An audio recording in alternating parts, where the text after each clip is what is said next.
Welcome to Hack and Slash, a D&D 2E podcast, where we talk about Dungeons and Dragons 2nd Edition, our favorite version of D&D. It appears kind of in the 90s, and we still play and still love it. We don't know why, but it's the best one. Yeah, we're very nostalgic for this era, so we talk about all things related to it. We hope you enjoy. Yeah, much fun.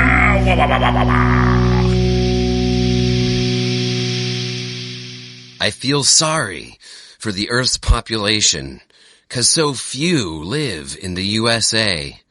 At least the foreigners can copy our morality. They can visit, but they cannot stay. Only precious few can garner the prosperity. It makes us walk with renewed confidence. We've got a place to go when we die, and the architect resides right here. We've got the American Jesus, bolstering national faith. We've got the American Jesus, overwhelming millions every day. You know that one. You know that nice. one. Was that Bad Religion? Oh, it's Bad Religion. I spiked out already.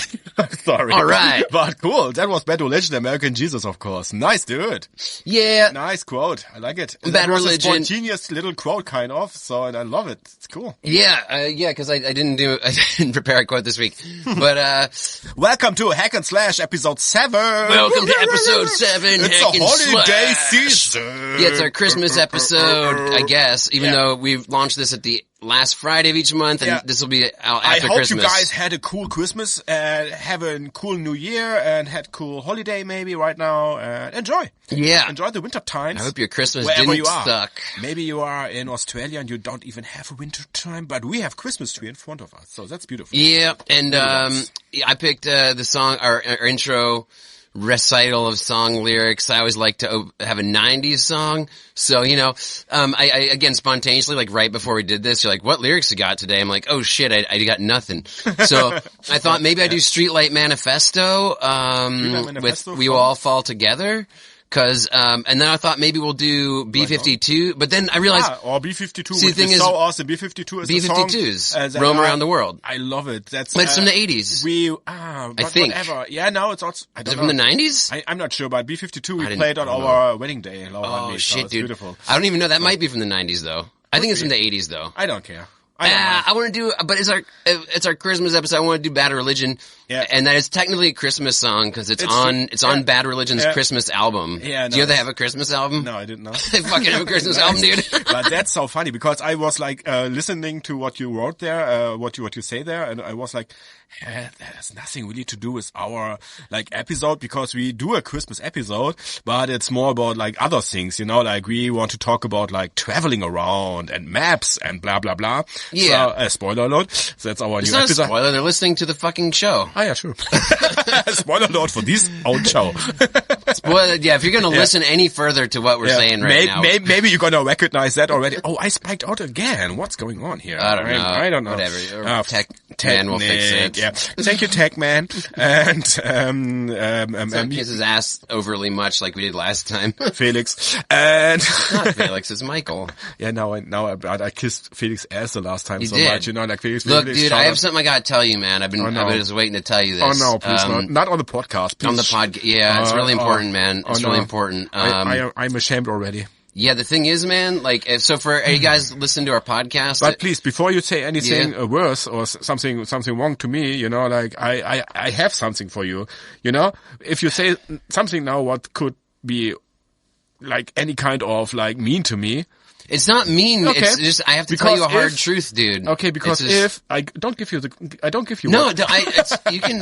if you give me the gift or not. This is for your own well-being, dude. I'm trying to help you as a friend. Okay, listeners, if you have listened to our podcast, but if you're new to the podcast, welcome. I hope you enjoy. This is Dungeons and Dragons 2nd Edition podcast. Hack and Slash. It's called Hack and Slash. He is Hack and I'm Slash. I'm AKA a hack. Flo, and she's just a hack. I'm Jake. I'm a hack. Yeah, it's Flo. He's a Slash. And now he's hacking on me now again. The thing is, dude, in the past 6 episodes we did, we're always talking about Felix, right? Yeah. And Felix is a friend of ours. Our only friend. Yeah, that's the thing, Flo. I gotta tell you, dude. Felix doesn't exist, homie. He's a figment of your imagination, and I didn't want to shatter your reality. I was a little bit like... Come on, dude, I'm right now a little bit like having a flu, and now you're putting that into my mind? Felix, yeah, you don't have any friends, and you just made up a friend. Come on, here's the only guy who brings me presents once and in the year. You can't do that to me. Santa Claus. Felix is even more imaginary than Santa Claus, dude. Because Santa Claus, at least, he exists in the imagination of others. But Felix is completely in your head, homie. Fuck you. It's also in your head. I am in your head, then. Because Felix is also in your fucking head. No, all those times we played D&D with Felix, quote unquote, I was just rolling dice and saying, yes, Flo, Felix is rolling the dice right now. No, it was Felix. Fuck you. Come on, you can't tell that now. People don't believe him. He want to make me insane. I also have a girlfriend. Flo. I got some bad news about that. Oh, fuck you. I don't want to tell you that. I don't want that. You tell other people. I have a gift. Still. No, it's true. Flo, I'm just kidding, folks. Felix exists and Flo does have a girlfriend. God. We both spiked out. We're getting real excited, right? I don't know what's going on there. Maybe because you put that so... Turn it down a little. Yeah, maybe you put it down a little. And now you can't listen to us anymore. Hi, my name's Jake. I'm part of a podcast. He's in the cave now. He's in the dungeon. Where's the dungeon man? Dude, I have a little Christmas gift for you. You do? Yeah, you not? What? Shame on you. No, I didn't. You have a Christmas gift for me? Yeah, but just like always. Well, of course you do. Yeah, you always give gifts all the time. Yeah, here. You're a nice man. I'm a nice man. I have a little Christmas gift for you. It's an egg. It's Kinder Egg. It's a Kinder Egg. A big one. Oh, yeah. It's got your little face. It's, on top of here's a little spider with a skull. Is that like what is that monster called in D&D? Is it the Headhunter? I just made it up myself. Oh, you kit bashed. Okay. I kit bashed. I've seen you use these. Yeah, they're super cool. Yeah. But I think there is a monster called the Headhunter. I repainted it a little bit and I made an own monster out of it. It's an, arachnoid or something like that, I call it. Yeah, okay. So, and it's just like a little monster. And I thought like maybe you can use it in one of your games if you want to. If not, hell yeah. It's just a cool mini that I produced. I'll use it. So it's cool.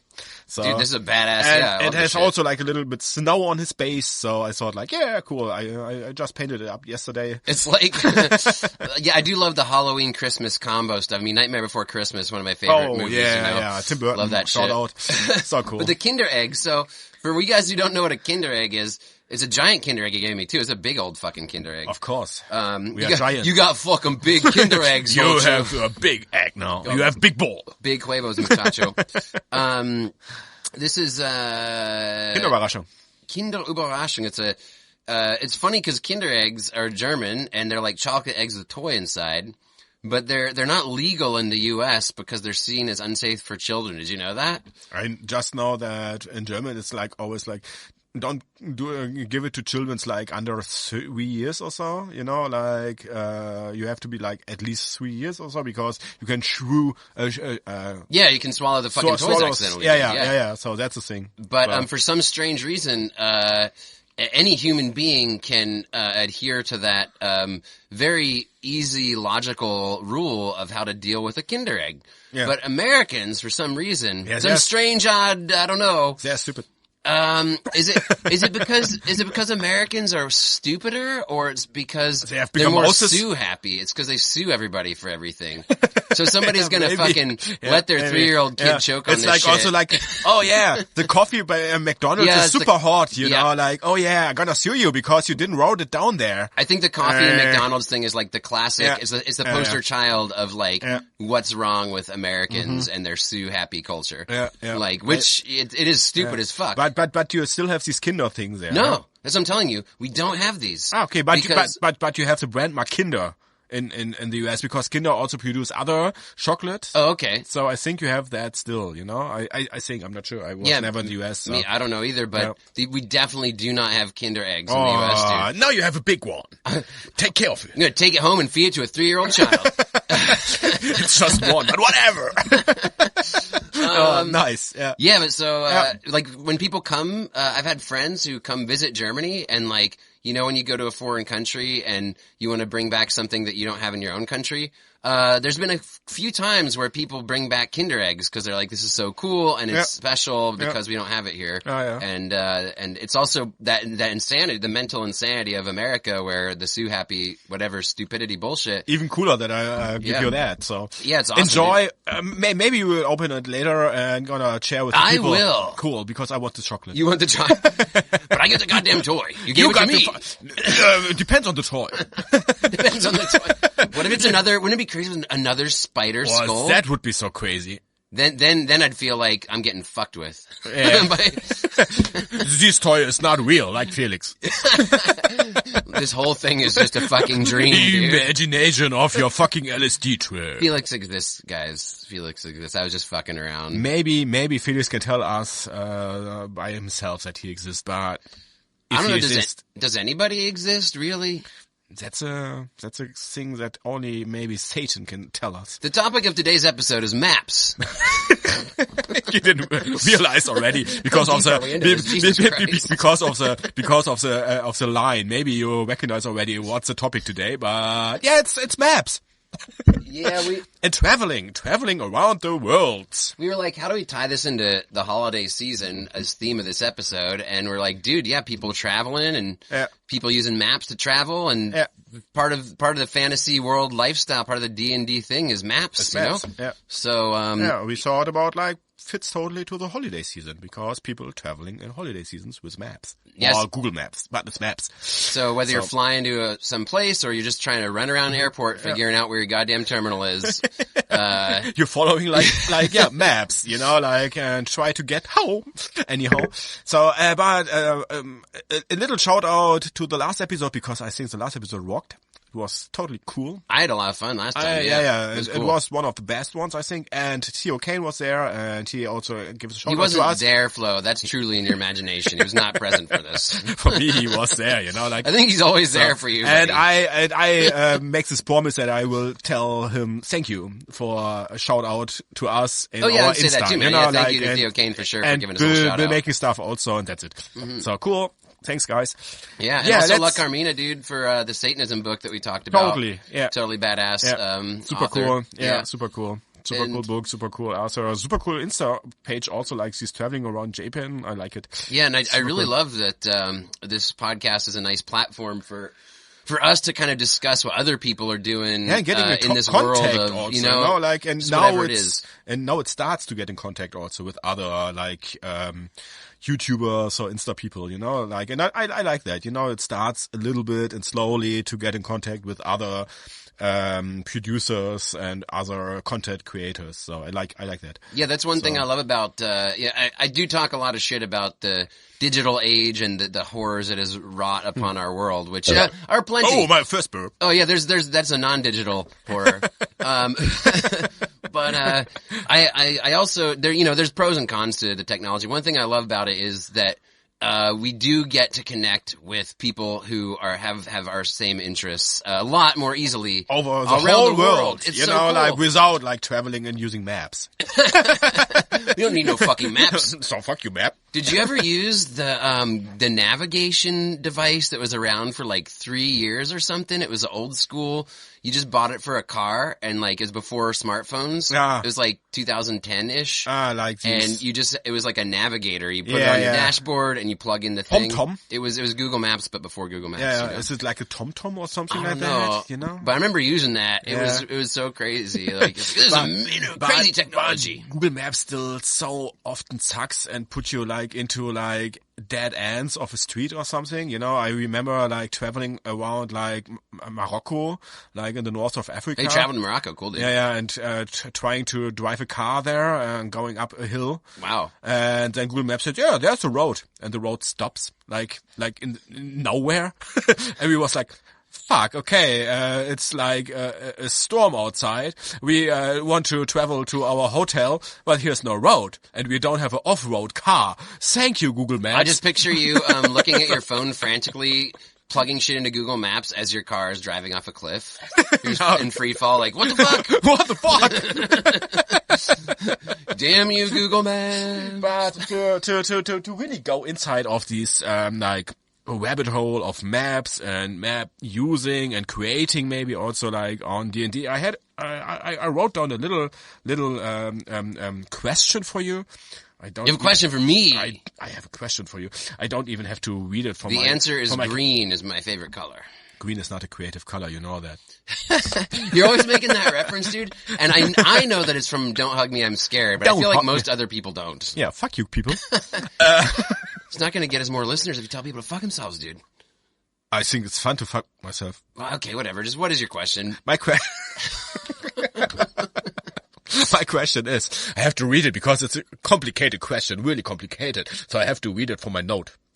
Okay. Where have you never been in the Forgotten Realms and you want to go? Oh, like where would I love to have some action in the Forgotten Realms? Yeah, and you never had. As a character, as a player. You know, honestly, dude, I haven't played in the Forgotten Realms much at all. Oh, okay. Yeah, you see? Okay, cool. But this includes video games and stuff like Baldur's Gate, right? And yeah, whatever. Ever experience Dark you had. Alliance and stuff. Yeah, for sure. Okay, because I did love Dark Alliance. Oh, I did a burp this time. Nice me. I didn't hear it, but I will hear it when I listen to my podcast, my own podcast, because I always listen nobody to else heard either. It wasn't as good as yours. Yeah. But I think do you have an or maybe other country, other plane? I mean, where you want to travel to when it's not Forgotten Realms. So you are not so into Forgotten Realms. I'm into. I just haven't. You know, I'm not like I haven't immersed myself in the world as much as I have in some of the others. Yeah. Like Ravenloft is my fave. And okay, yeah. I brought a lot of maps from Dark Sun today because I love Dark Sun. But you never have been in Dark Sun, so no, I only read the books. Yeah, I usually have done homebrews or let's see, where's a place I never Forgotten Realms. Because I love the Forgotten Realms so much, you know, and I traveled around like as a player and also as a DM a lot there. But I asked as a player, and I thought about like a player where I never have been as a player, and for me. Should I? Yeah, you answer first. Dude, yeah. So for me, it was the Jungles of Chult. The Jungles of Chult. Yeah, cool, man. You know, it's like with his dinosaurs and the dinosaur people. It's got dinosaurs. Yeah, man. So. I don't know Forgotten Realms very well, dude. That's more your department. It's totally I don't know. mine. Yeah. The thing is, I would have to say, because I don't know like a lot of the details about the different places. I just did a campaign this year where I learned the 5th edition with this group I was telling you about. Yeah. Where you're going to jump in with us. Hey, last week I played my first time 5th edition and I loved it. It was cool. Yeah, you played 1st edition, 5th edition. But 2nd E will always be my first love, too, dude. for sure. You know, and it's not just because of the fucking red art, you know, so the art is so fucking cool. The art of 2nd edition is like the best D&D It's the best for sure, yeah. but just, I still experience new things in the 2nd E, so I don't need the 5E. But the 5E is cool, it's more straightforward, it's easier, blah, blah, blah, but whatever. I don't know, dude. The thing is, 5th edition, I had this thought recent when we were playing it, actually, when we played the game last weekend.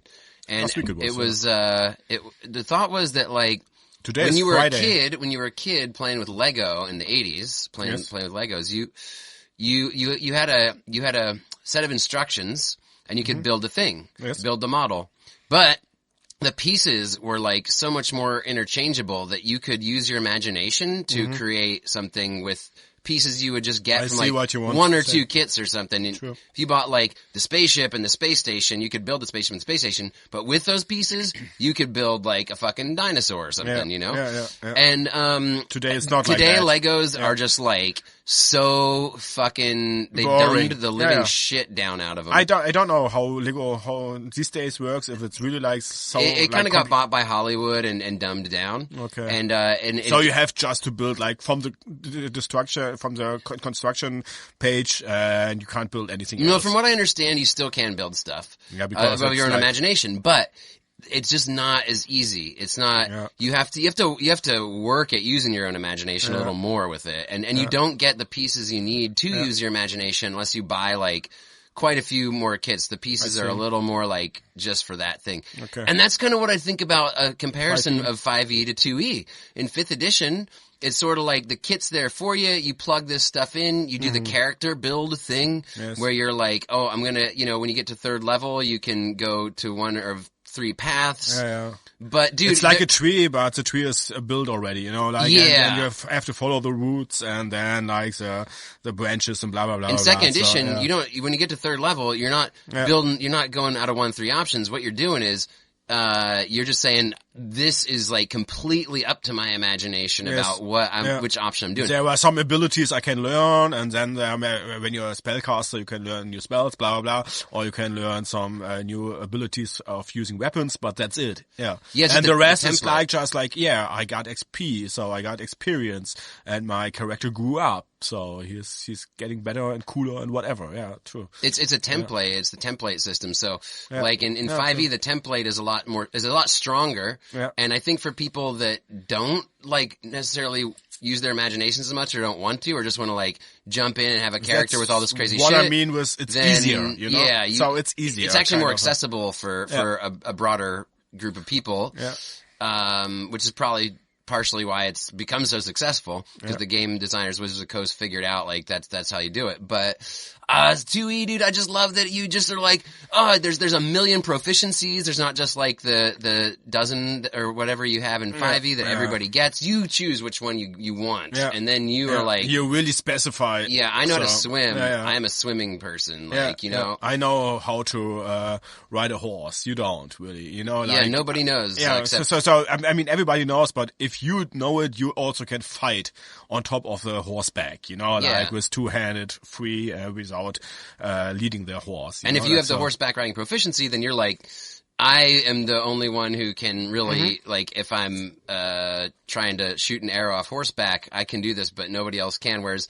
in 5e, whatever the equivalent would be, like, if anybody can make, like, a perception check, maybe some characters have a really shitty one, and other ones have an awesome one. Yeah. But everybody has it because it's part of the template, you know? So, I don't know. I was thinking a lot. I know it's not really on topic, but that's how we go with this podcast. So how it is. Yeah. But you played your 5e game for the first. We played it together, and it was super fun. It was super fun. I died. I loved your ending though because it was a horror movie. It was so you got trapped in the vampire. Yeah. For example, like using maps now again. You know, like there was like this map, and I go into the mansion of the vampire. I'm stupid, but no, I was not really stupid. You know, just trying to finish the game. Yeah, we want to finish it. Yeah, like really, really long. And I tried to grab something, and I knew it was in the basement of this fucking mansion. I said, fuck off. I'm the swashbuckler. I'm like also the thief. I go into like the mansion and I try to get the key, what we needed. So, and I knew there's this fucking vampire bitch, which will follow me, but maybe I will survive. But I knew already, maybe not. So, but that was cool. You know, it was so cool. So my first character in 5e died. Yeah, that's a great way to go out though, homie. Like, as the victim of a horror movie. Damachi died. I love the horror movie vibes. It was a great DM, a great group, a great session. Super fun. Yeah. I had a blast. In the end, I was like a little bit, tired and kind of distracted of my tiredness because it was so long, but it was so cool. I loved it. So, Sunday is the second time that I played 5e, so it's cool. Tell me if you know this quote. We played Dungeons and Dragons for 3 hours. Then my character was slain by an elf. Oh. Don't know it. I think all our listeners probably know it, right? Listeners, you know it? It's Homer Simpson, homie. Please. Oh, it's Homer Simpson, really? Oh no, what? In which episode? Face it, Dad, you're hanging with nerds. Nice. Is it a newer one? No, it's like from the 90s, yeah. Nice. It's from the 2E era. Wow, that's cool. Yeah, it was super fun. Yeah. Again, I think I referenced it in a previous episode when we were talking about how D&D used to be a outcast nerd game that nobody liked. They made a Simpsons episode where I think they have had a Simpsons episode where they're doing D&D now it's part of the episode because it's popular now. Yeah. It's but like, back then it was like, it's like also like this South Park episode with 40K, you know, 40K they did there. That was great. That South Park cool. 40K episode. So cool. That was a recent one. That was really good. Okay, back to the topic. Maps? We're talking about maps? Yeah. What's... Yeah, we did. Oh. We tried to, but we... I said I'm fucking done. Yeah, me too. I actually didn't prepare as much for this. Me neither. We both are like hanging just here in the line, like, whatever. Yeah, normally, like in the past few episodes, I kind of like tried to come up with some sort of poignant thought or something that was like kind of, a red line, you know, and like, and have a clue in the end, you know, like, yeah, that's where I want to go to.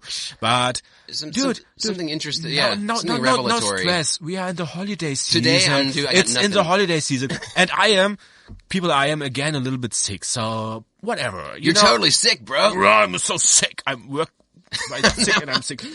But I wrote down so many little things. Wait, let me answer your question about Forgotten Realms. Yeah. And I don't know Forgotten Realms. Yeah. So you know what the thing is, dude? But I know where you didn't really went at the character, because we talked about that, because there was this picture. Well, here's the thing, dude. There's this picture of this person there, which stands always here. What, our the Wizard of Thay? Yeah, and you never went to Thay, right? No, to dude, Thay. I've not played in even, okay, here's the thing, homie. Okay, so I'm gonna answer your question here. I'm not familiar with Forgotten Realms. People, do you still remember my question? Not if they're fucking Americans, dude. We don't have that long of a fucking attention span or memory. Yeah. That's why we sue people for Kinder eggs. Yeah, but there were just 2% who listen from US, so fuck him. No, now you're gonna alienate. You can't tell listeners to fuck themselves, Flo. Don't tell listeners to fuck themselves. God damn it.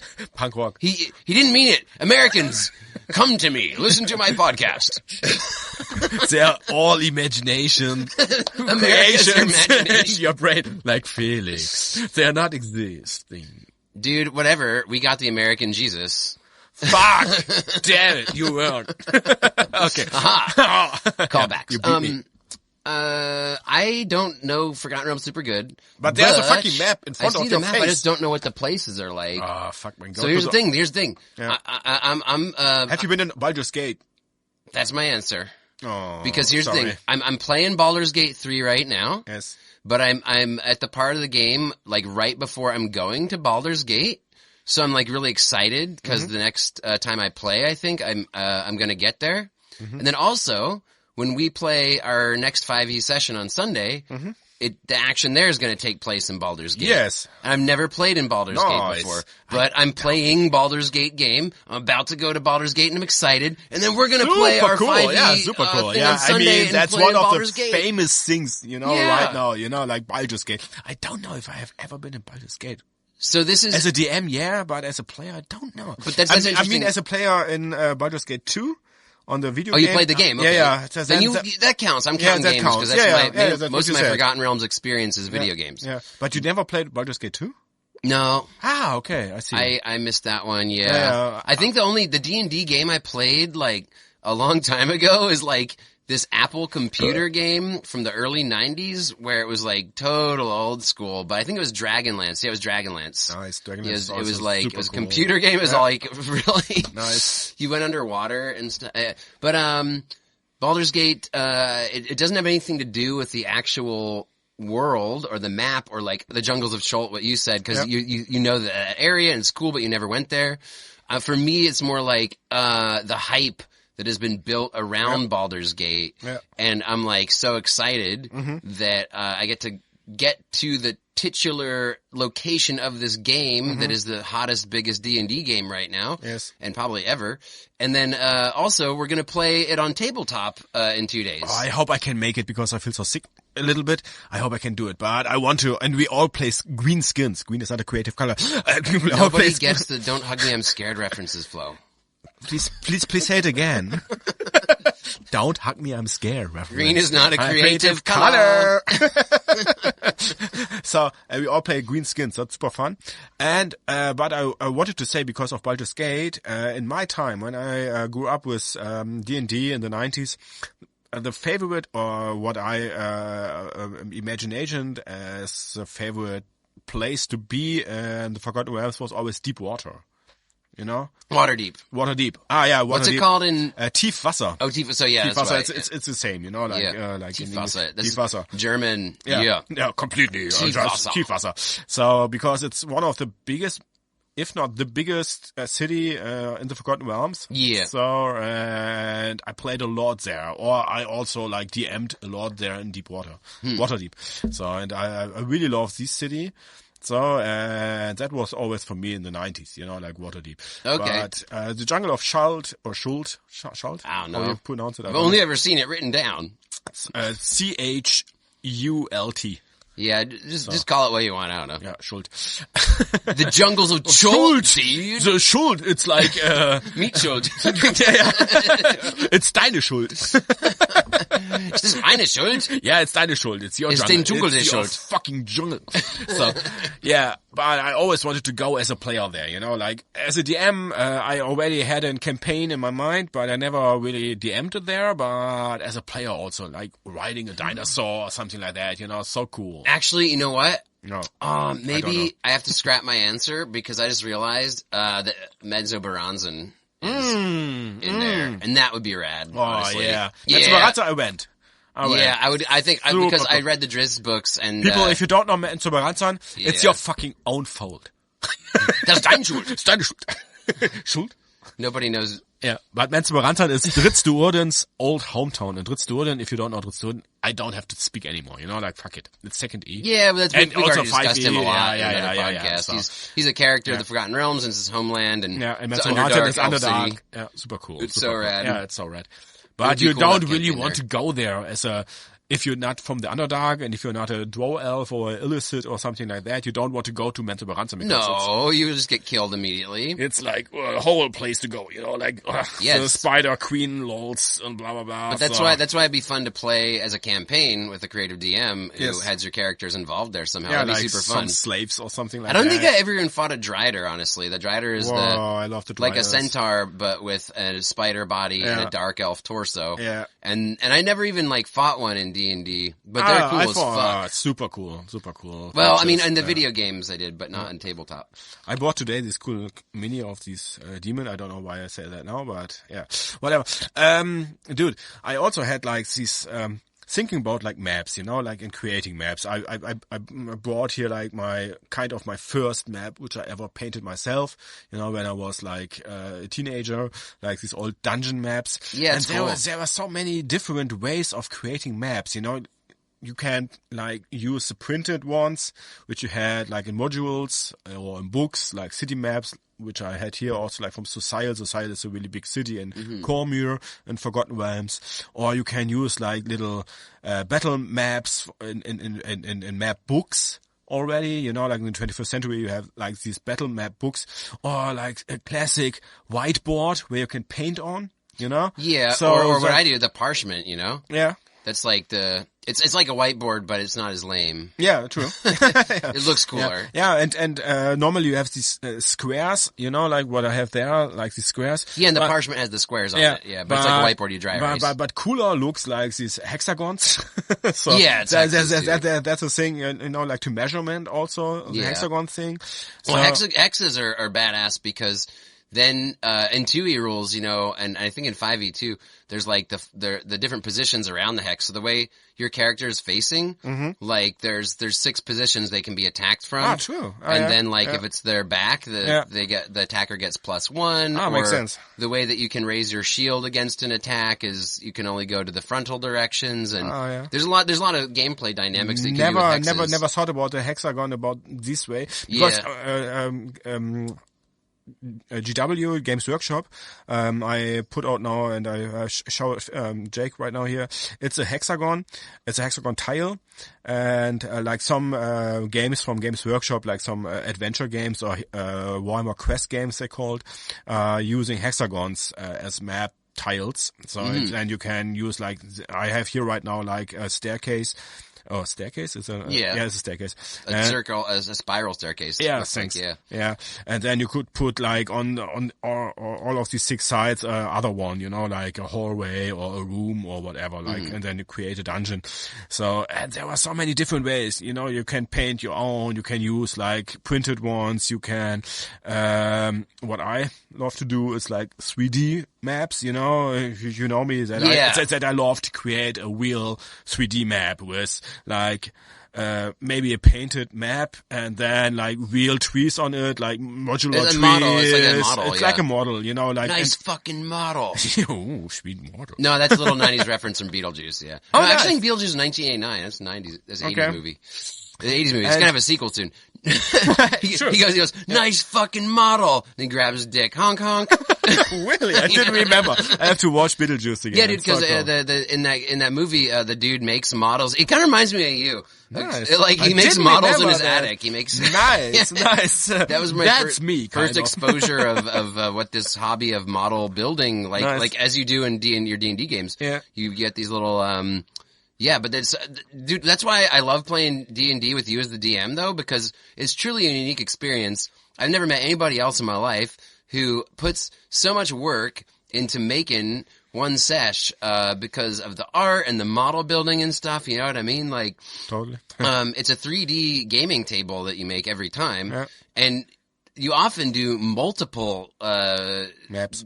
So like, you're in the first couple hours you're in the woods, and then you have a giant woodland gaming table, and then you go in the dungeon, you whisk it away, and it's like a fun little surprise that you're so excited to share with everybody, because you just also spent like hours of work just to put in this fucking dungeon gaming table, dude. Then in real life or in real time, I say that little break, you can smoke a cigarette or whatever, go to my balcony and have a break, and then I switch the map, and then I need like 15 minutes or something like that to switch the map and create the other map, like the dungeon. Yeah, but that's super cool, because that's like something I kind of, even when I was a kid in the 90s and playing in tournaments, and I know you like to go to the game club a lot here, but I never really was like into going to game clubs. But there was a place where I grew up in Boise, Idaho, Dark Horse Comics, and that was kind of the spot where you would go and Dark Horse play. Comics are cool. The name of the store was Dark Horse. Oh, nice, because it's they kind of named it after. I think they named it after the. After the publisher. After the actual. Yeah. But that was the name of the comic shop, and then on the upper level there was like a little games club thing, and I played there a couple times, and even then the people didn't like have, from what I recall, sometimes it was 3D, but it was never had the amount of detail and work that you put into these things, and that I've seen also at some of the game clubs around here, where like, man, there's so much fucking work that goes into each session. It's just one session. Yeah, I think it's because of also GW, Games Workshop, there are so many people who playing these war games like 40K or Age of Sigmar or Warhammer Fantasy. And with that comes so many terrain and 3D terrain. And so you have the ability and the products to use also for D&D. Most of the terrain I use are from Games Workshop, and then sometimes I build my stuff myself, or just use real rocks and painting them and putting some tufts on, blah blah blah. So, but you can always use GW stuff. It's so easy, and because I played 40K a lot in the last years, I have so many terrain there, and I can use that, and I kind of reuse that also for D&D, so it makes so much sense. So, and that's kind of so easy and so creative also, and I love it, also having a real 3D map there on the table, and having miniatures which your characters are in your mind, but you have that on the table, and then to explore the map on the table. I love to put little notes on the table or on the map, or little treasures. Make it really interactive in the 3D space. Dude. Yeah. But that's what I'm saying. I don't know any other DM who's ever done that. Yeah. And I feel a little bad now, because maybe I talked some shit about Dark Horse, because as far as I didn't participate a lot, so maybe they had amazing shit and I just never went there and saw it or something, Yeah. But I have no idea. But I'm saying in my experience, whether it was the couple times I went to Dark Horse or the times I played D&D with other DMs and stuff, and I was a player, nobody ever fucking put that amount of detail into the work, dude. As I mentioned in the last episode, I also didn't. I never did it since 2 or 3 years, now 5 or 6 years now, before I also was just cinema in the mind, or cinema of the mind, how you say in English, cinema of the mind, cinema in the mind, how you say it? I think it's of the mind. Of the mind? Yeah, makes sense. Okay. I don't know. And I also love that, just have it in your mind, kind of like we did in the last 5e session. It was mostly cinema of the mind, but then as the battle goes on, then he put a map onto the table. Oh yeah, but in my childhood or in my teenage times when I started D&D, it was completely cinema of the mind. Yeah, usually it You is. know? I think most people So- do it that way. And Yeah. I love it. Like these also, like just imagine you are there and there. I mean, it's easier to put their minis there and show where you stand and where's the enemy, Yeah. blah, blah, because it's more easy to reference. It's hard enough to find the time just to get people together to play D&D, and as a DM, hard enough to find the time to create and prepare an adventure that like Sin of the Mind is because usually like It's the easier main way. thing you got to do Yeah. because like dude I don't have time to do anything else, but Yeah. that's why I really appreciate so much Yeah. when you're DMing. Thanks. It's like dude that's a like an extra experience, Yeah. and I really appreciate the fucking work, dude. Yeah, thank you. I don't know. I'm sure I've told you before, but I just got to mention it here on the podcast so that the listeners know that that is why I am verbally licking your fucking balls, is because you deserve it. Thank you. And now you can lick my big ball in the break because I need now a break. It's 40 minutes and you can lick my big ball now there, which I give you. It's a metaphor, So, though. oh, that's a shame. Yeah. I'm wait now. So, it was like, I mean, because I'm praising you. Yeah. Yeah, but before the break, you have to lick my balls. No, it's not a little. Yeah, then do it in the fucking break. No, but it's not. Look, It's not real. It's not. It's again imagination, like Felix is, or what? You tell me. no, it's like because Everything is just a wish. when somebody is gushing praise upon another, then that could be seen as a metaphor for licking the person's balls. You think I'm the fucking American Jesus, no? Oh, Americans definitely lick Jesus' balls.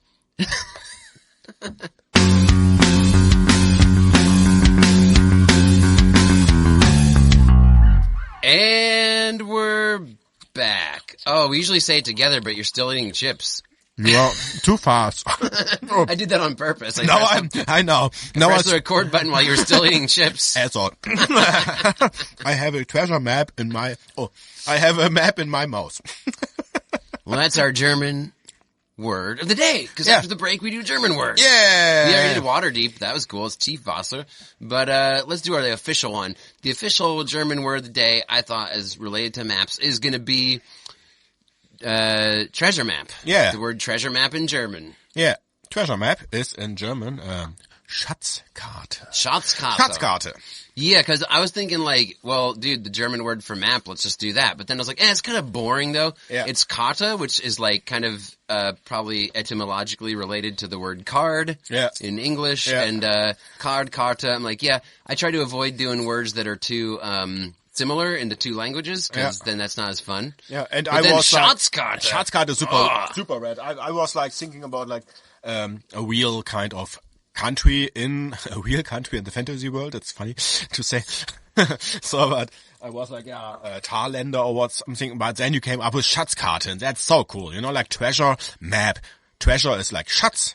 And map is like Karte, treasure map, Schatzkarte. Yeah, it makes so much sense. And I also wrote it down in my little notebook for like ideas for the night, for the episode, and like, yeah, of course, Schatzkarten. That's kind of like maybe the one fucking big origin of maps. Like pirates. Yeah. Rolling down like, well, where I put my map, where I put my treasure, like, and so that I can't find it. Yeah, X marks the spot. So it's so cool, like, so that's kind of like an origin of maps. I don't know how maps really in the real world are like, the first maps and blah, blah, I think of sea people, like. Oh, again, I did no research this week, so I have Me no too. idea. Yeah.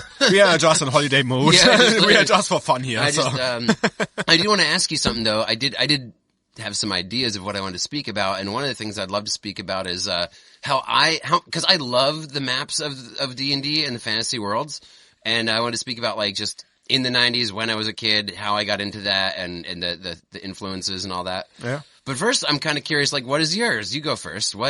How, like, and also for you, in your case, now I think about it, not only, how did you get into the map thing, But what got you into building the fucking terrain and all that shit? Like, why are you so fucking into that? Okay, so the first question is how I get into maps. It's like kind of easy, you know. Also, like, game board building. Yeah, okay, yeah. That's I think it's two questions, you know. Like the first is how I get into maps. It's like kind of easy, you know. There was like in Germany, not like this Dungeon Master book and the hand players book. So there were sets, you know, like sets with these magazines. So and there was this players set. There was this Dungeon Master set, and there was also the campaign set. So, and was like this grayish set with like 4 or 5 books inside. And there was like this one book called in German, Die große Rundreise. It's kind of like the big traveling around. Mm-hmm.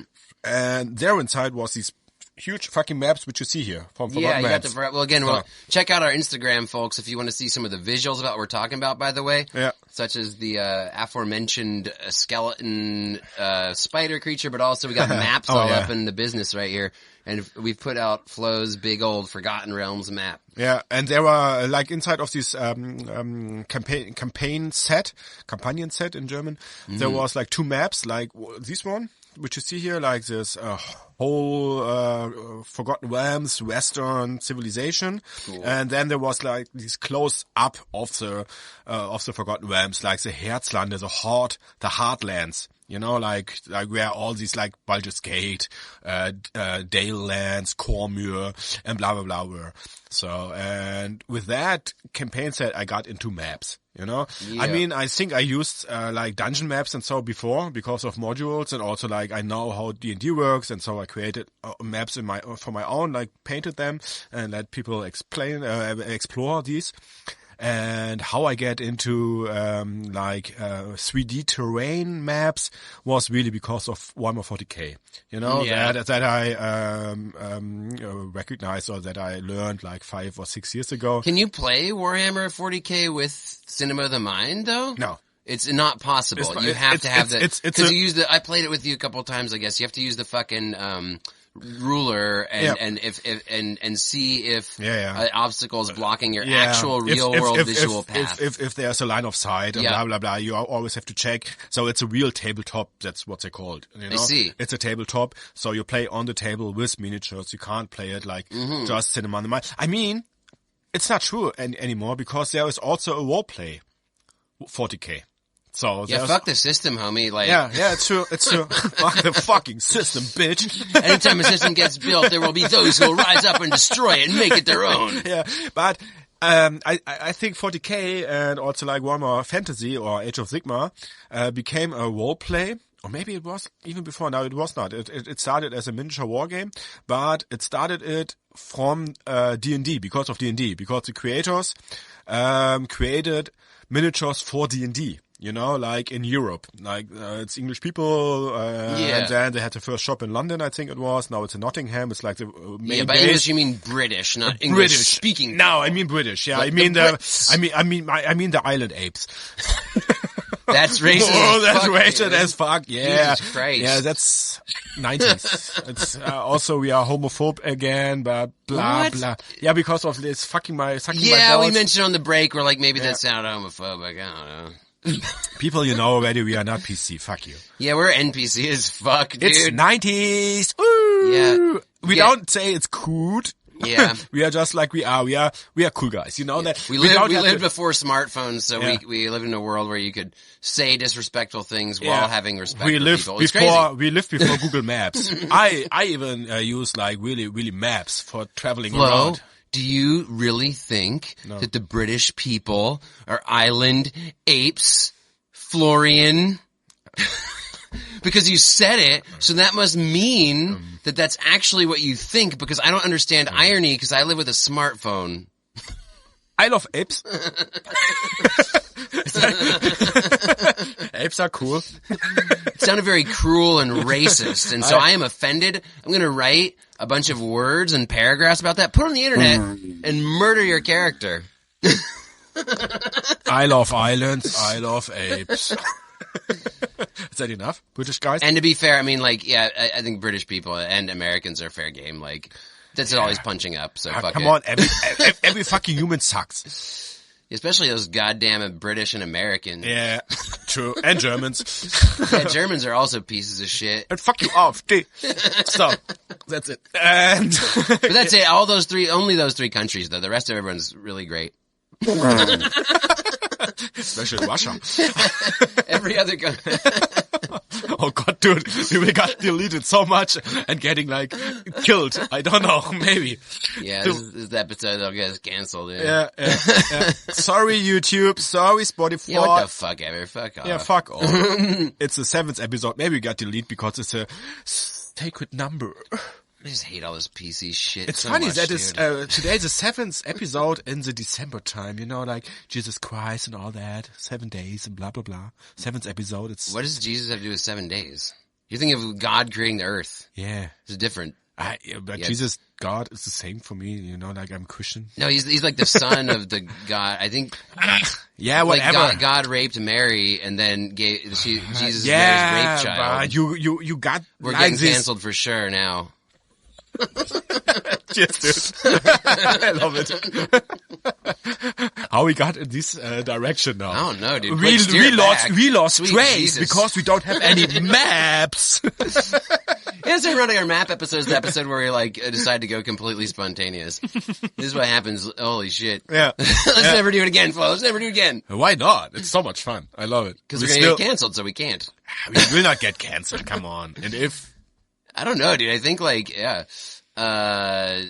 everybody says something. nobody gives a shit about our podcast enough for us to get canceled. So that's one of the nice things about Interesting because I had this battle, D&D battle report. yeah. And I used music from this cool band, Cobra Man. Yeah. And then I got this like Yeah, Cobra Man's awesome. Yeah, so cool. Shout out. And I got this copyright mark on my video there on YouTube. And guys, thanks for watching that. Yeah, why don't also. you plug that right now? Tell us a little more about it. Give it a plug. Promote it.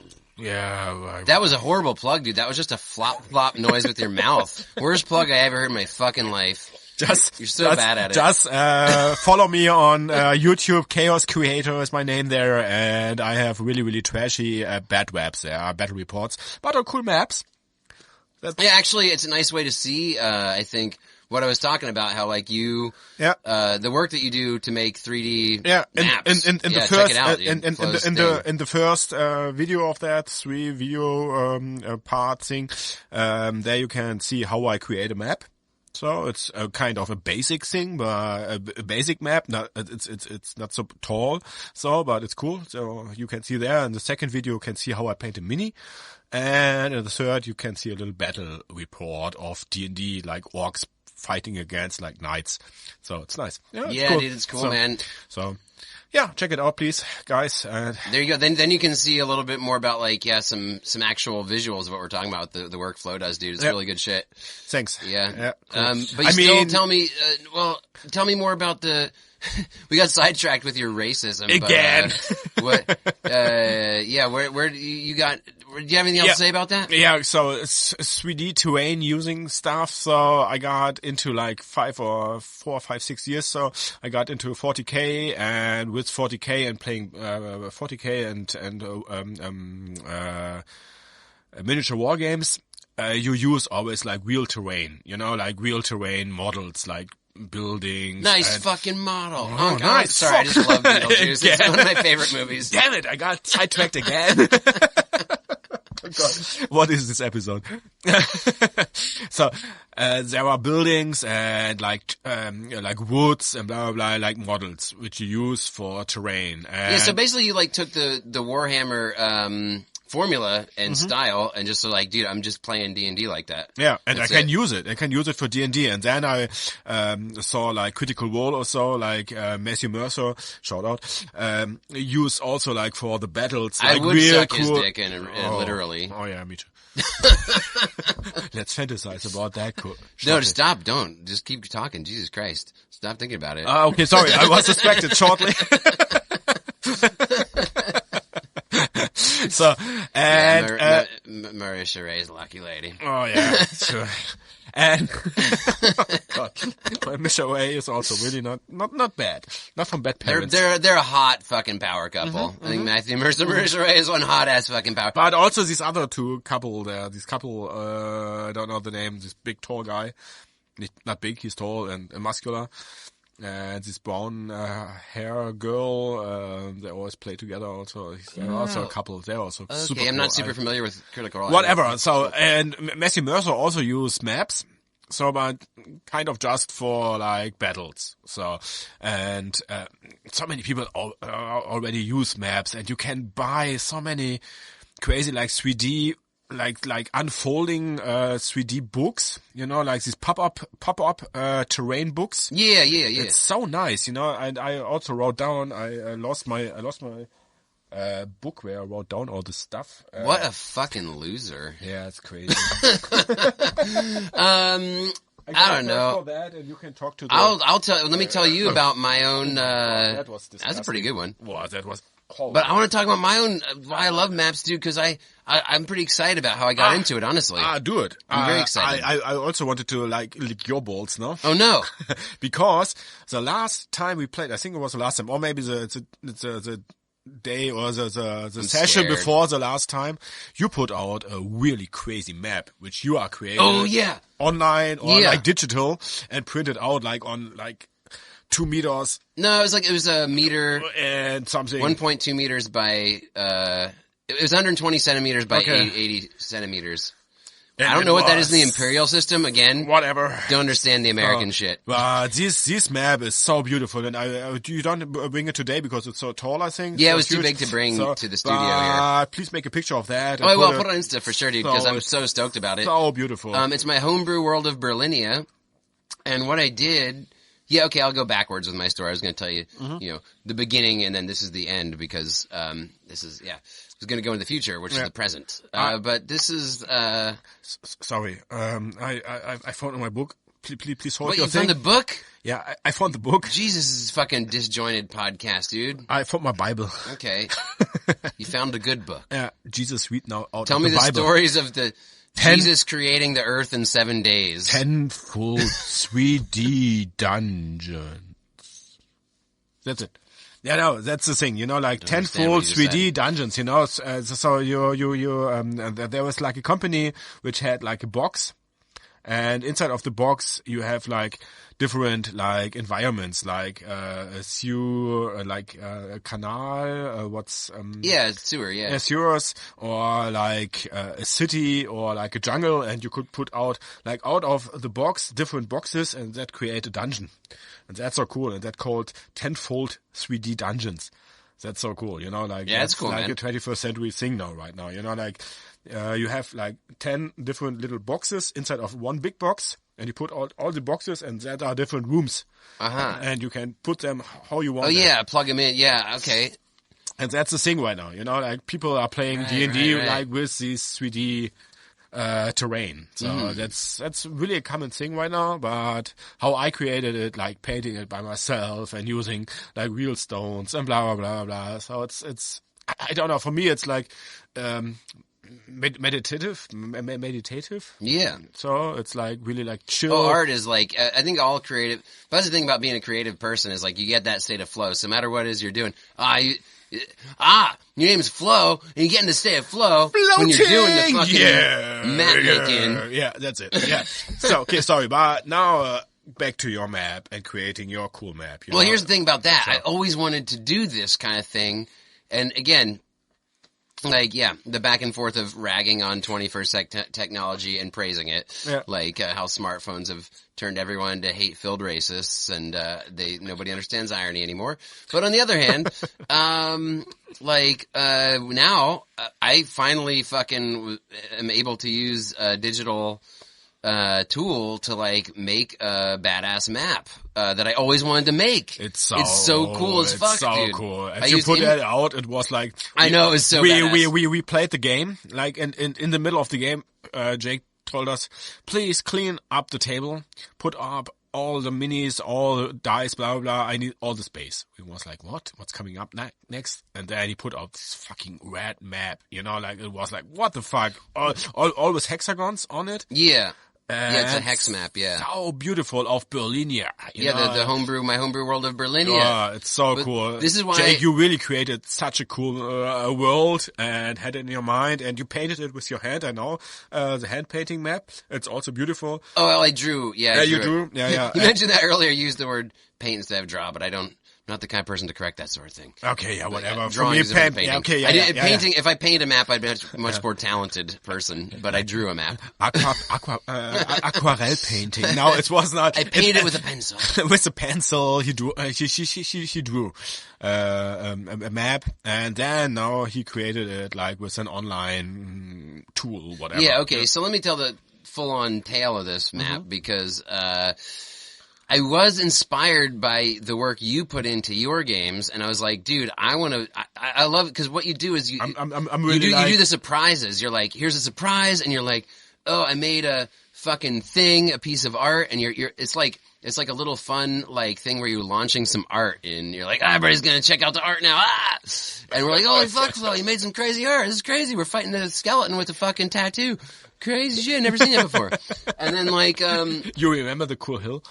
Yeah, the hill. I mean, but so I was like, dude, I want to kind of do something like that, and I love that idea of in the middle of a D&D game of bringing out something creative that you created, whether it's like a song or a piece of art, a cool NPC character, whatever. No, I'm not talking about NPCs. I just mean about, like cool ideas of art. Well, yeah, but an art piece, like something not cinema of the mind, but like something that is outside of cinema of the mind. That's a creative thing. I always think about also like your what you build in the Potter class.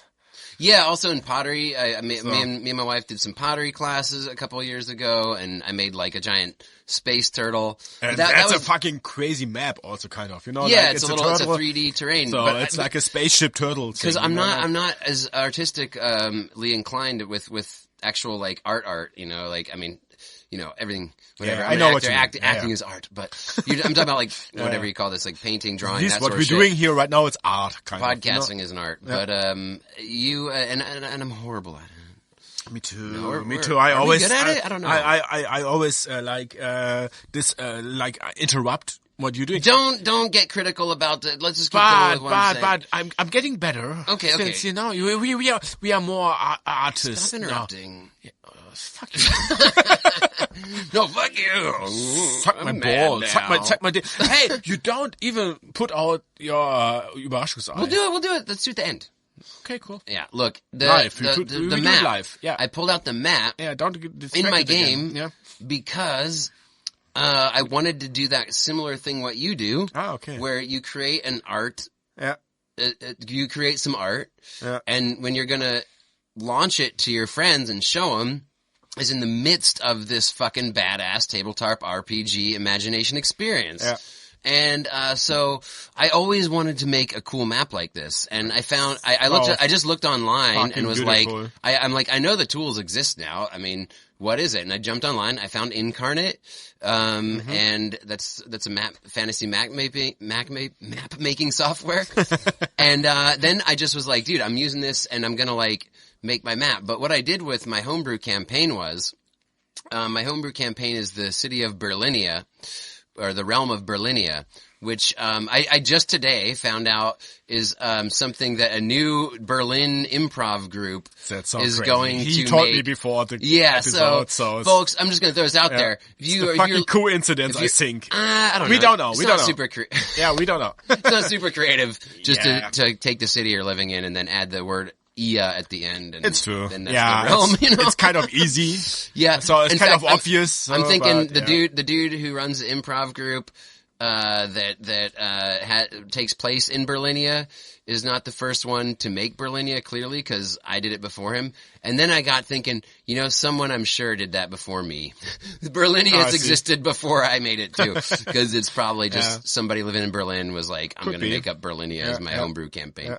Yeah. But it's the idea that the thing is, I don't know. I want to go check out.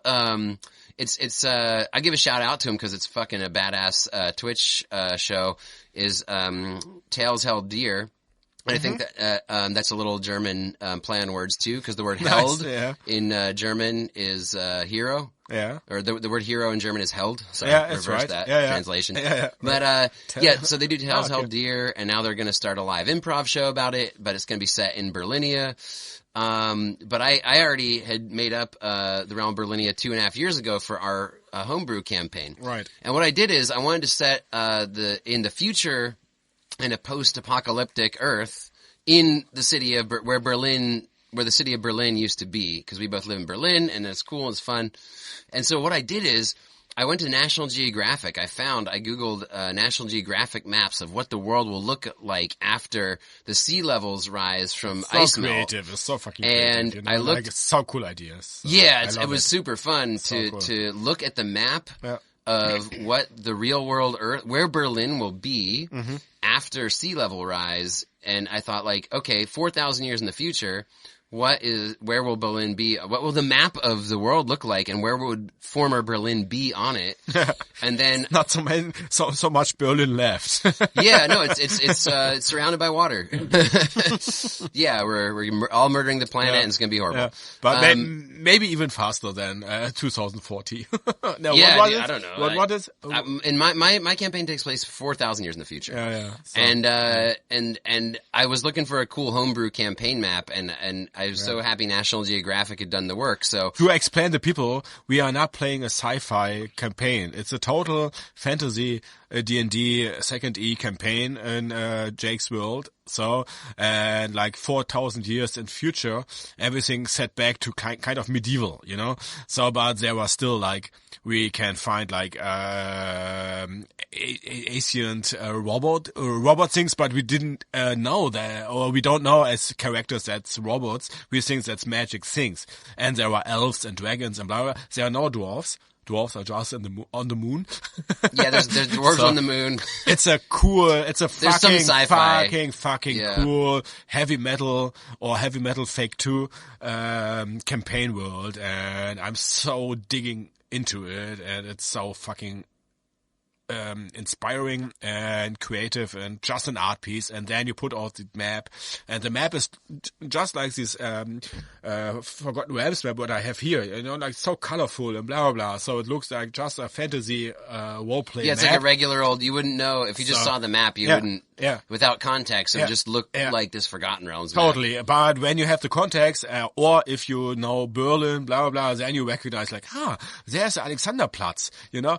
So yeah, well, it's the TV tower is like sticking out of the water. You know, yeah. so you would recognize some spots on the map, you know, and I just love it, you know. It's like, I'm really like kind of jealous about this creative, cool map, which you own by yourself now. And I make a picture out of that and have it on my little folder for my character because it's so beautiful, you know. Yeah. It's an art piece. I love pulling it out. And thank you for that, dude, really. Yeah, so. but that's again, it was because I've always wanted to do that. And I was like, I'm gonna get incarnate. I'm gonna take the time and spend the money and fucking make it.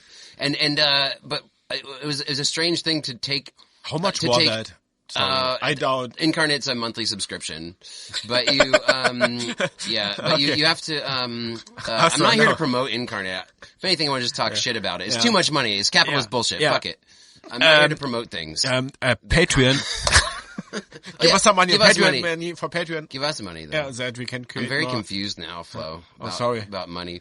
But look, I think I love the process of wanting to create a homebrew world in the future, looking at a real scientific look at what the world will look like in the future, a map of that world, and then hand drawing on some graph paper that map and sprinkling it with terrain, cool idea, and cities and stuff, and then making that world your own. But the outlines of the coastline and the land are the only things where you got off the map of National Geographic, and then taking that fucking terrain map and going to Incarnate and reproducing it with digital tools that make it look brilliant and beautiful. Yeah. And that was so fun. And when I pulled it out for you guys, I was like, I'm having my flow moment.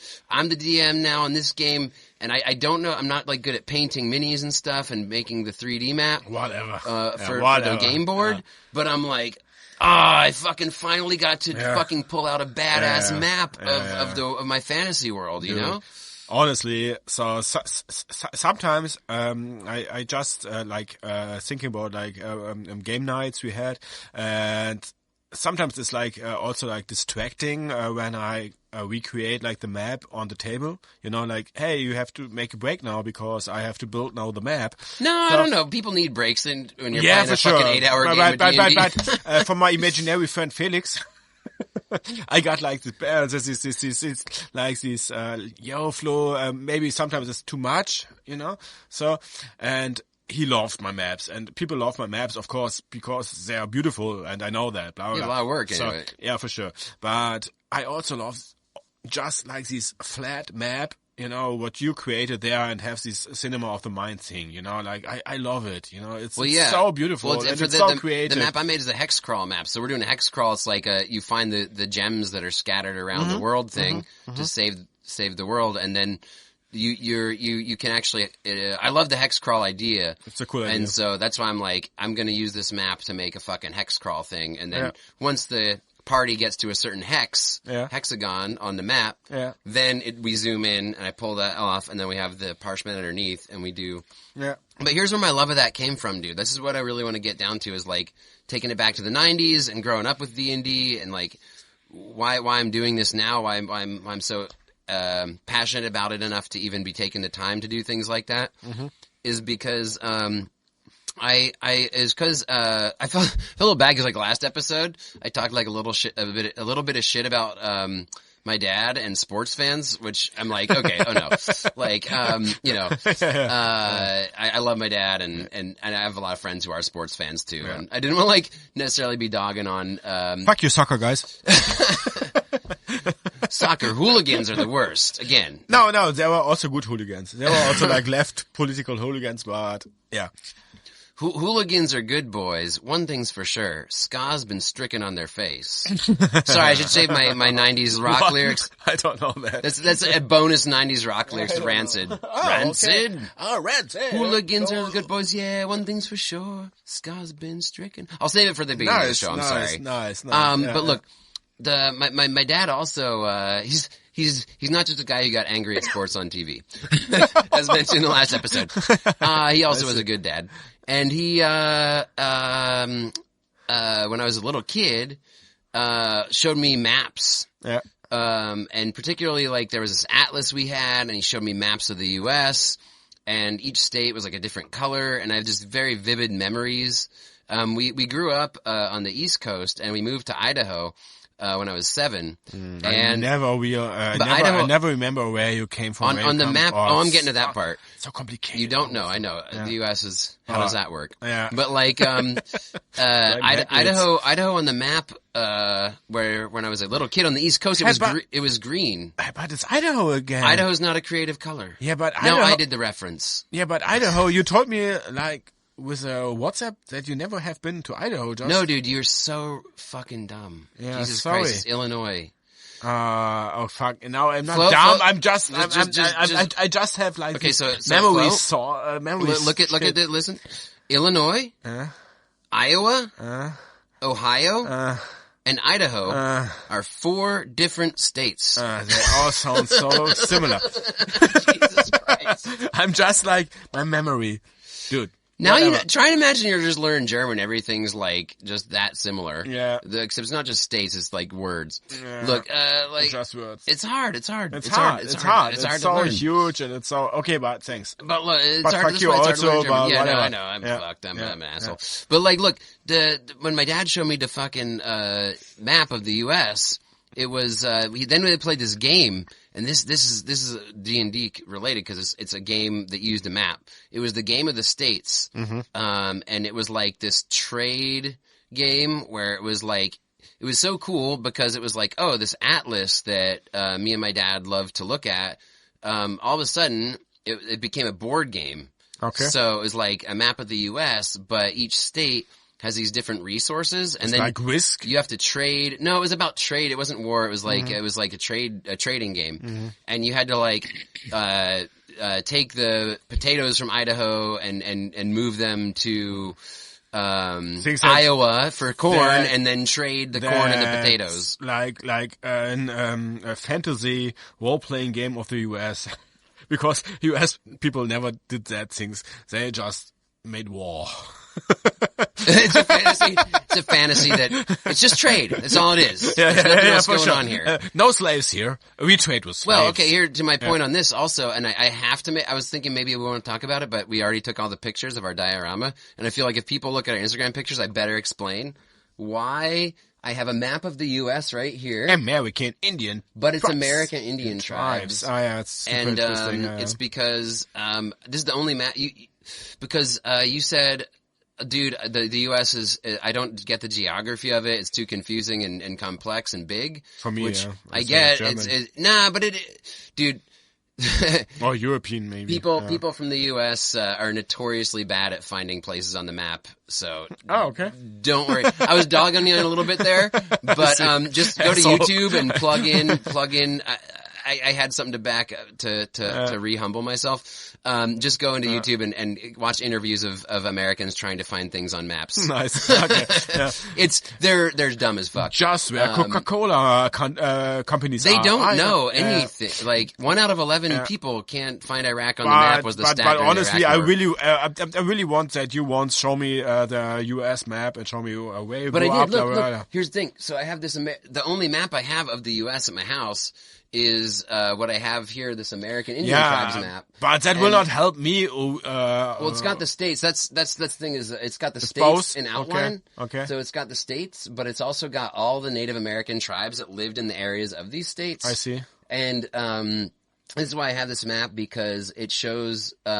It's kind of a reminder of home, where I'm from in the U.S. I see. And my love of this map of the U.S. that again are my childhood memories with my dad and stuff. Yeah. But it's also a reminder that like, dude, before Europeans came there, it was a heavily populated continent, and this is where all the people who lived here before the Europeans got there lived, and even has some imagery of like some of the what they Tribes. look like in different places. Like Exactly. this dude down here by Florida is the original Florida man, except not as fucking psychopathic as one today.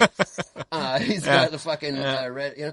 And there's the Mohican there. Mohawk. Yeah, got the Mohawk up in the Pacific, or The in punk rock guy. Eastern North, the east northeast punk rock dude.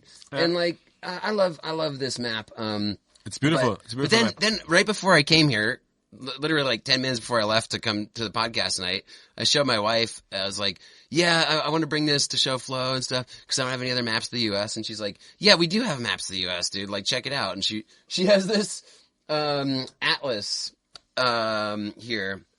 And so I actually have atlas of the U.S. And so I can show you. I won't get in. Maybe we'll do it after the podcast. Yeah, please. Yeah, it's too off topic. Yeah, but yeah. I do actually have a map of the U.S. I That's can cool. show you. Okay, cool. I can show you where I live and where Boise, Idaho is. Nice. It's not in Illinois. I see. And I see Idaho. and also I told you that my family lives in Denver, and then you were like, is Denver in Illinois? Because there is a Denver, Illinois. Or is it in Colorado? Where is Denver- it? Yeah, but there are 2 or 3 Denvers. Like Berlin also exists multiple times in the world. Yeah, there's a Berlin, Maryland. There's Berlin, Maryland. Or like also like street names in Berlin are at least sometimes 2 times there because of the DDR and the Western Berlin. You know? Yeah, like, dude. So, So how can you dog on it? Like, there's I 2 now I Denvers when don't there's dog 2 on it, fucking and now you're just Muhlenstrasse. getting confused. You know, just getting confused. Like, which fucking Denver are you living in? Dude, I went to the wrong Muhlenstrasse to play D&D. Yeah, fuck you. I went to the fucking, I didn't put in the goddamn zip code. Fuck, use maps. Dude, one big thing, what I missed or we missed here, you know, like on this topic. Wait, I got one thing. Before, cause it's related. I don't want to go back to it later. It doesn't make sense. But Denver, Yeah. okay, Yeah. where I first heard about it, Yeah. I was living on the East Coast as a kid, yeah? Yeah. And, there was this cartoon show called Denver the Last Dinosaur. Okay. And, that sounds stupid. oh, it was stupid as fuck, but it was for kids in the 80s. Yeah. And that's why it's also related to our little 80s, 90s I see. theme. I see. But like, it was, so I didn't know where Denver was, and I never heard of it before, cause I lived on the East Coast and I was a little kid, and, on this show, it's about these kids who make friends with the last dinosaur, and his name's Denver. It's like Scooby-Doo, you know? He's like the mascot of the show. And there's a rock and roll. He plays the guitar. There's a guitar playing rock and roll dinosaur. His name's Denver. And there's like this kid who's totally not a stoner on the show, although he had some stoner traits, as was the theme of the 80s, you know, Bill and Ted kind of era. Nice. And the teacher asks him, he's sitting there, he's looking out the window, and he sees Denver, the last dinosaur, out the window. And the teacher is like, "What is the capital of France?" And the kid goes, "Denver!" Oh God, it's not true. And that's my earliest memory of Denver. So when you were asking me where Denver is, that's like what I thought of. Oh God, it's so stupid. And As fuck. Denver's not even this pinkish purple dinosaur. No, it's not. There's a green dinosaur, actually. He wasn't Green a is creative not a creative color. Dude, really, what I really wanted to talk about, and we didn't even talk about that, you know, we just talk about maps, but we didn't talk about traveling. Oh, okay. So, and I was like, yeah, I know. So I wanted to talk about like traveling in D&D, like. It's horrible. Yeah. How you can travel? The game dynamic is horrible. Like, no, but there were so many cool different ways. Like, okay, you can travel, with like just walking, or with a horse, or like flying, or like with a boat. Yeah, I mean, yeah. Or with a dragon, or with, dimension doors. Yeah, okay. Or teleportation. Yeah. Or like dream traveling. It's also possible, you know, we had that in our campaigns. Yeah. I just wanted to bring it up, you know, like, or with a carriage. Or on a turtle. On a snail, on a rock, on a griffin. Or, most important, on drugs. Tripping. Traveling on drugs. Yeah, but I just wanted to mention, you know, like, there are so many different ways in real life, but in fantasy world, even more ways to travel, you know? So, like, it's so interesting, you know, like, oh yeah, and all the traveling time is so boring, blah, blah, blah. But you can make it like. I don't think it is. I think people, again, this is the Legos thing, dude. Like, if traveling is boring for you because if you're playing D&D and you feel like traveling is boring, that's because nobody created a template for you that you had to use to and understand how to role play while you're traveling. But then imagine you're traveling as a dragon, back on the dragon. I mean, that's really. Or if you're in a carriage with a bunch of people, dude, like you're talking with them. But I always. As we did in the city last time, on the 5e, adventure, you know, like, in Planescape, you know, and we traveled in the carriage and it was so. A horror trip. Yeah, that was a kind of a horror. The Planescape is a bit of horror, dude. Yeah, but I think good role playing is when you're at camp and when you're traveling. Those are times when you are get to fully embrace and unleash whatever kind of imagination you have for role playing. Whatever you want to do, man. It's that's your time you do it. Yeah. And so if you don't have a template that says, when you reach the camp, you have 3 branches. You can be snarky and uncooperative. You can be friendly and try and have sex with everybody. Or you can sit there and read books. Or like, you know, it's like, just do what, you choose what you do. Like, Jesus Christ. Yeah, the thing is, you could also like, as some DM do, like, you are starting at one city and you travel and you just skip the traveling time. And if you are like this dungeon master and you just skip always the traveling time, so then the players know, okay, the traveling time is not really exciting. Yeah. And when you put then one time, like, okay, we have to roleplay the traveling time, then the players know already it's not any more exciting, you know, like, okay, when the dungeon master now has to say something about the traveling time, then there will be something really, really here comes an encounter. Yeah, there will comes an encounter. So for me, it's always like, it's kind of like, I try to play with the traveling time also, you know, like, and creating like the map, and if it's just one encounter or just little role play, you know, like, You meet a little merchant. Or Yeah, you for example, you meet an NPC you could talk to, blah blah blah. If it's a refugee from a war or a merchant or whatever, and talk to them, or like on a hunt and killing some deer, But this is whatever, like so. It's super interesting. It could be, So. Yeah. So, but this ties into also where I was getting to with my tale of how my interest in maps grew.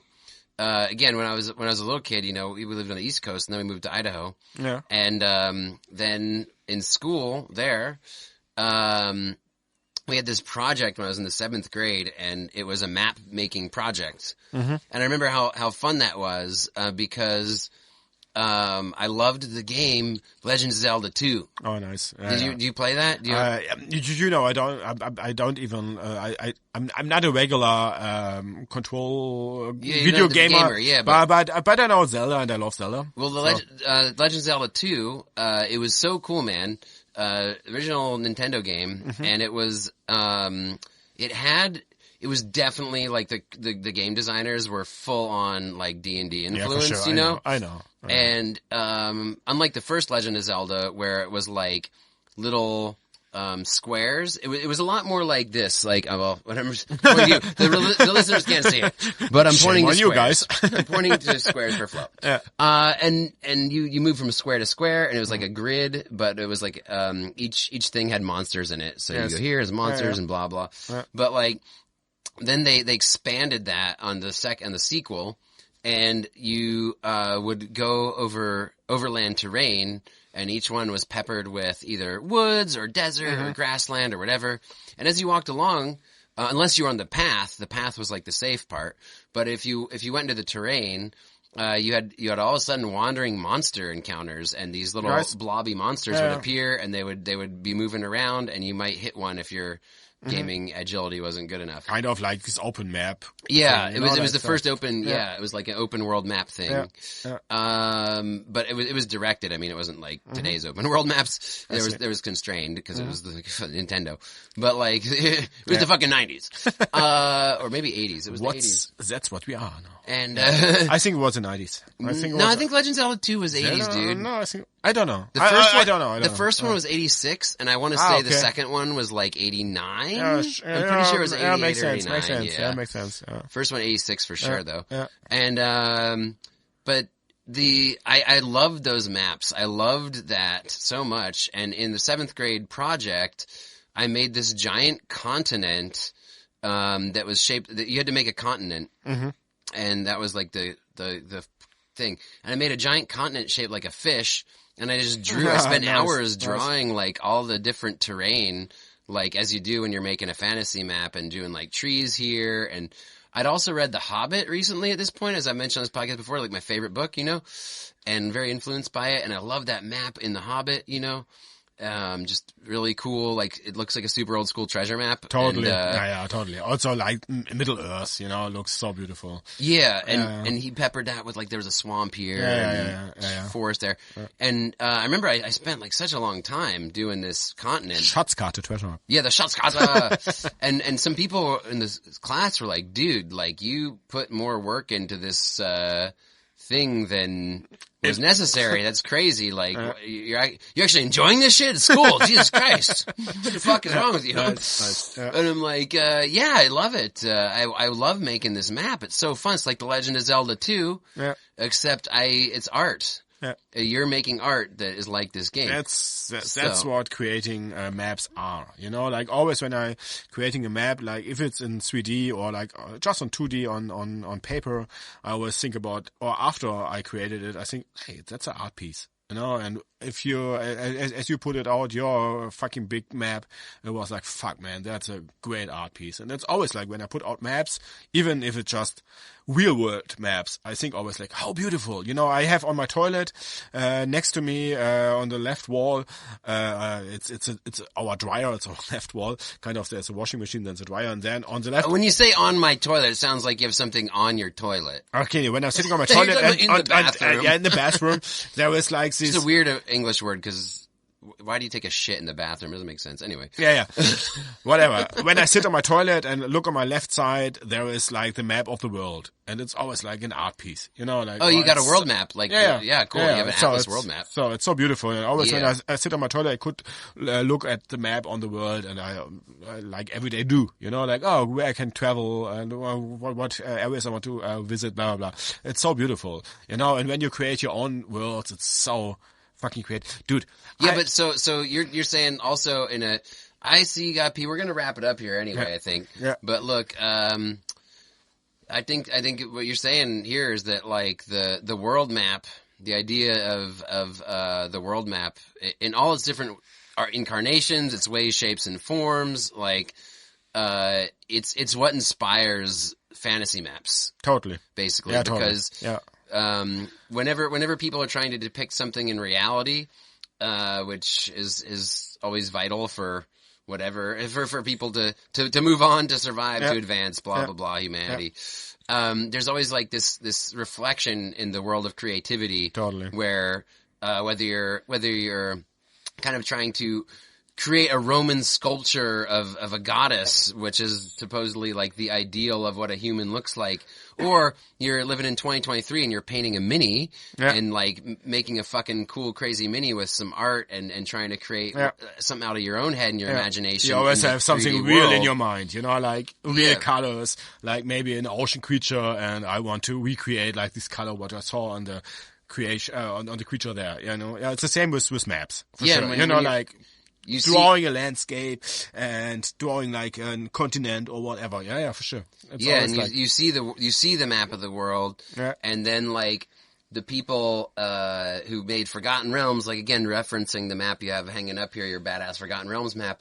You know, they're like, dude, okay, like you have to think about, here's the coast, you know, here's the Sword Coast, and like here's a little peninsula that pops out of the Sword Coast, and we're gonna put forest on it. It makes sense because, you know, the way that the geography of this area works is that it's kind of maybe a little temperate rainforest. Look, it's down near the equator, and and then there are some islands, and maybe there are living some pirates. Blah, blah, blah. Makes always sense, you know. Like, yeah, for sure. islands and pirates always fucking peas in a pod. Dude, I have to pee. We have to wrap it up. I think. Sorry, guys, but we are. Don't apologize. It's true. Everyone already stopped listening. Yeah, it's already 1.5. We are really good on point today, so I think it's okay. You know, we talked a lot about maps and traveling a little bit now. So I gotta travel to the bathroom, but not to take a bath because it's a weird word in English. It's true. I have to shit into my bathroom now. I have to go piss in the bathtub. Nice. That's what I do. Dude, I liked it. I like me a lot. I like you a lot. It was fun. And Flo, yeah. There's two things. Yeah. Number one, Yes.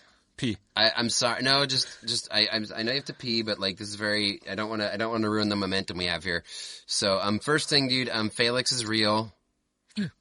Oh fuck, man. Yeah. Now I can't. Now I'm confused. Now I don't know anymore what to do. So I was just kidding, and Dude, I was just fucking with you. it's too much for me now. I can't sleep anymore now. You know, now I'm thinking about like, what? Is he just fantasy? Is he just my erotic fantasy dude? That's your own. Okay, maybe that's up to you. I don't know. Felix, are you really real? Felix, please call me. But that was the first prank I did. The first little. I wanted to play a little a mind game with you there. Yeah. It didn't work because I think you knew I was fucking around. But here's the one I did fuck you up with because you gave me a gift at the beginning of this, didn't you? Yeah. Well, let's open it. Yeah. I have to be so bad. No? But yeah. Okay. We open it and we make pictures of that then. We open it later. Okay, we open it later. We open the Kinder Egg. Yeah. Later. Because it's also not so spannend. Yeah, who gives a fuck? Yeah. But like, who gives a fuck what's inside a Kinder Egg? Only the 3-year-olds are gonna die choking on it. I do. Look, I did get you a present. Oh, I knew it. Oh no. Yeah. Oh no. Oh god. Oh god. Yeah. Oh no. Now I'm excited. Yeah, I got you a present. I got you a Christmas present. Flo. Oh, really? Yeah, it's Christmas time. I I'm wanted not to gonna give the real Christmas present. I wanted to give you after Christmas. I'll give you first. I'll give you a card. I'll give you a Christmas card. Wow. I didn't even talk about my map from the Bard's Tale video game. Jesus Christ. There's too much. I always come in here overloaded with whatever. Oh, nice. That's a beautiful card with a dragon on top. Oh, nice. Beautiful. Oh, wow. It's a 3D. Oh, dude. Yeah, you like the pop-up cards. It's a pop-up. Oh, dude. That's so beautiful. Tell listeners what it is. It's a 3D pop-up dragon card. You know, it's like, I open the card and it's a pop-up dragon coming out like a black dragon fire spitting red black dragon, and it looks so fucking amazing. I love it. On a stone, it looks so beautiful. Oh, dude, we make pictures of that for sure. Yeah. With blue eyes, it looks so cool. Nice. So, I love it. And then you know that I love that shit. Here's another one. I wrapped it in a towel. You are, because I love towels because I'm always so sweaty. I can pee on that. What is that? Unwrap the towel. I unwrap. Oh, wow. What? It's the Monster Manual, dude. What? I got you the Monster Manual. Why? Oh, dude, nice. You got me the Monster Manual from 2nd edition, dude. Yeah, because... That's a fucking book. Oh, yeah. I have to hug you, dude. Oh, that's a great gift. Oh, dude.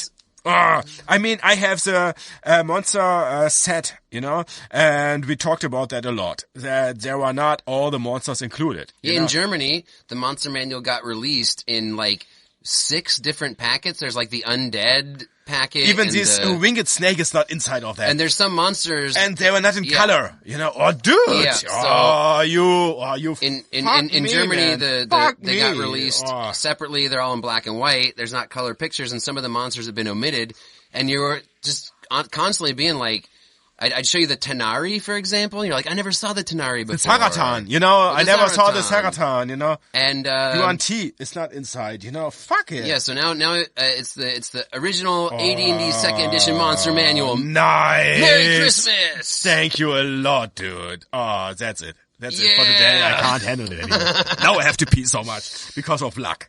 Now you're extra excited. I'm surprised you didn't pee your pants. Oh yeah, I think I did. Dude. Wrap it up, and then I give you a big kiss and everything else, and yeah, come on. Just save the ball licking for after the podcast. Oh, yeah. Come on, let's wrap it up. Dude, but I hope you like it, dude. It's AD&D 2nd Edition Monster Manual. What you question, man. Of course, man. I love it. It's a pleasure. It's like, I'm Gollum. I love it so much. Oh, it's so beautiful. Cool, man. Yeah, but it's an original fucking art piece, and I have it in my hand now. You are the best. Well, there was 2 Monster Manuals that got released as the second one, but yeah, with the cover's a little different. With a nice map, a card. Now I feel bad about my little gift I give you, but whatever, you know, it's not a competition, you know, like you give me gifts all the time, it's fine. I love you. Look, you are the best. Thanks, man. And I also want to say to our listeners, man, you know, it's the holiday season, and I just want to give a big thanks to our listeners, dude. Oh, totally. Now it's the 7th episode, you know, like you are into like half a year and longer now, and thank you so lot to listen to us. And I wish you like, I hope you had nice Christmas time, and I hope you come good into the new year, like Happy New Year, like guten Rutsch, as we say in German, you know, like come good into the new year. And yeah, thank you a lot, and I hope you will stay tuned with us next year also. And so cool. And I think it grows more and more. Slowly, but it grows. And I love it. I love the people who listen to us and give us response. You know, it's so cool. And we're drinking a lot of beer during this podcast, which probably have to go pee and stuff. Yeah. But also I like the creative flow that emerges from that, because we start not having had any beer, and then we have a couple during the course of it. And then we're talking shit and we're having fun. Yeah. But even if you're American or German or British, we were just kidding. We love you. We love you all, people. We really actually have a lot of love in our hearts. And thank you guys. But just not the AfD and Nazi guys. Yeah, fuck those guys. Jesus Christ. That's it. I have to pee now. Come on. Okay. Hey, so last famous words. 1, 2, 3, go. May you roll a natural 20. Thank you guys. Good night and happy holiday. Halloween. Happy holidays. It's Christmas. Oh God.